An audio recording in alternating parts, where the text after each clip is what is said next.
सुख है ही चैतन्य का, और किसी का है भी नहीं। पदार्थ के सुख में भी मन भटकता है।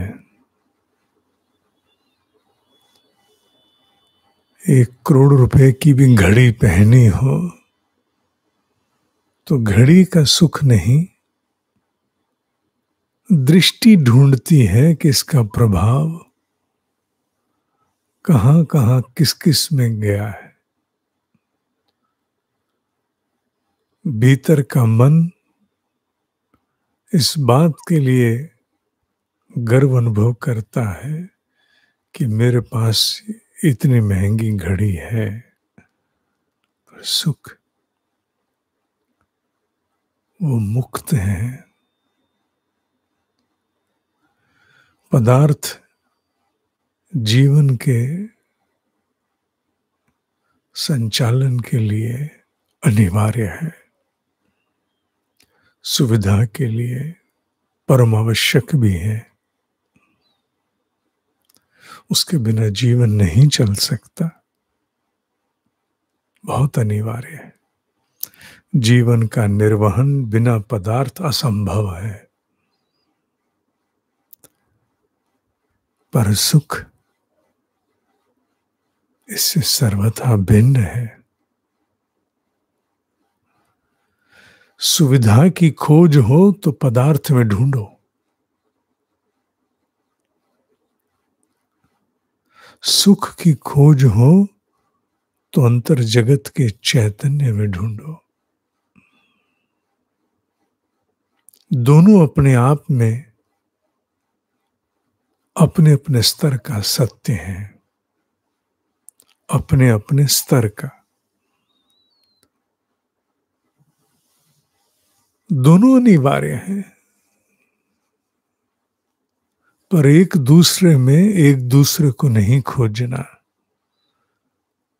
चैतन्य में सुविधा नहीं खोजना, पदार्थ में सुख नहीं खोजना। पदार्थ में खोजा गया सुख दुख बनता है, और चैतन्य को सुविधा बना करके केवल मनोरंजन होता है। इसलिए दोनों अनिवार्यताएं हैं, दोनों भिन्न आयाम हैं। सड़क पर चलने वाला वाहन, जल पर चलने वाला, आकाश में उड़ने वाला वाहन कहलाते हुए भी भिन्न है, भिन्न आयाम है। उसी प्रकार पदार्थ की सुविधा, चैतन्य का सुख भिन्न आयाम है। ये भाव ही वह प्रशिक्षण है जो उपनिषदों के माध्यम से मिलता है। उपनिषदों से परिष्कृत दृष्टि फिर पदार्थ में सुख नहीं खोजती और चैतन्य के लिए सुविधाएं नहीं जुटाती। चैतन्य के लिए वो तप करने को भी तैयार हो जाती। पदार्थ को अपने स्वरूप में ही देखती। यही वेदांत है। वो एक ऐसी दृष्टि है जो मनुष्य को वास्तविक मूल्यांकन कराना सिखाती कि आदर करो नित्य का भी अनित्य का भी।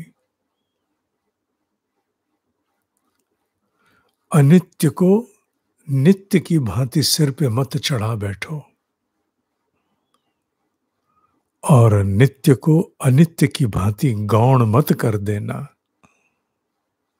ये भेद, इसी का प्रशिक्षण है उपनिषद का ज्ञान, वेदांत का दर्शन, जिसे ब्रह्म ऋषियों ने उस अनजाने काल में प्राप्त करके हमसे साझा किया। इस मर्म को तुम्हें भी समझना होगा। तभी आत्मनो मोक्षार्थ चैतन्य का सुख, जगत हिताच द्वारा पदार्थ की सुविधा, दोनों का संतुलन, श्रेयस प्रेयस, दोनों का संतुलन। और वही दृष्टि वेदांत दर्शन उपनिषद देता है, दृष्टि को न्याय देता है,